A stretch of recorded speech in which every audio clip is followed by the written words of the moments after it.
Thank you for allowing me to discuss gynecomastia or male breast reduction. Essentially, men are extremely self-conscious if they feel they have too much breast tissue and don't look masculine or normal. I do lots of these consults and lots of this surgery.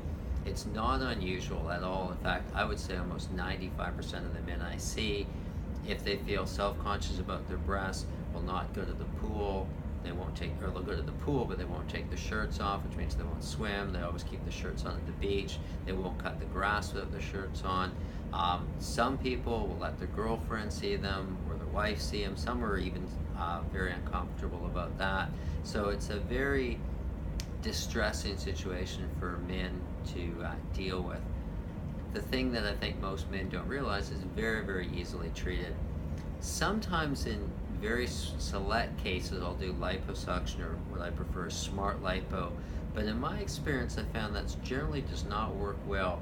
If you feel the breast tissue in a man, if it's a little full, it doesn't feel like their love handles or their stomach, they're a little fat, or your bum, that's soft and mushy. If you feel the breast tissue, it's very thick and fibrous, and because of that it doesn't respond very well to liposuction.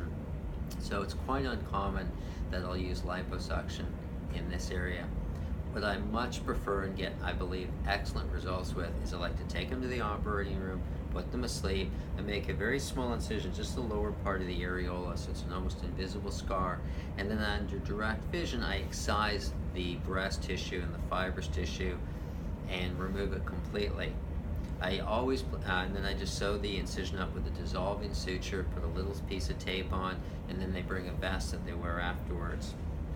With gynecomastia excisions, I always place a drain that will come out near their armpit, goes to a little bottle that they just empty on their own. It's done as an outpatient, they go home the same day.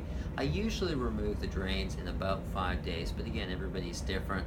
I let patients start exercising after about 8 to 10 days, again, depends on the person. Most of the time they go back to work in about 4 days, and then the drains just kept hidden underneath their shirt. And the satisfaction level is very, very high with this. There might be a little bruising and swelling, but it's very well tolerated. I, of course, give them painkillers, but most patients are not very sore. Removing the drain is a very easy matter. It takes a few seconds in the office when I remove the drains. I would suggest, if you have any concerns or questions about gynecomastia, I'd love to see you. It's a 30-minute consult. There's no charge. Just simply call my office and they'll schedule you with an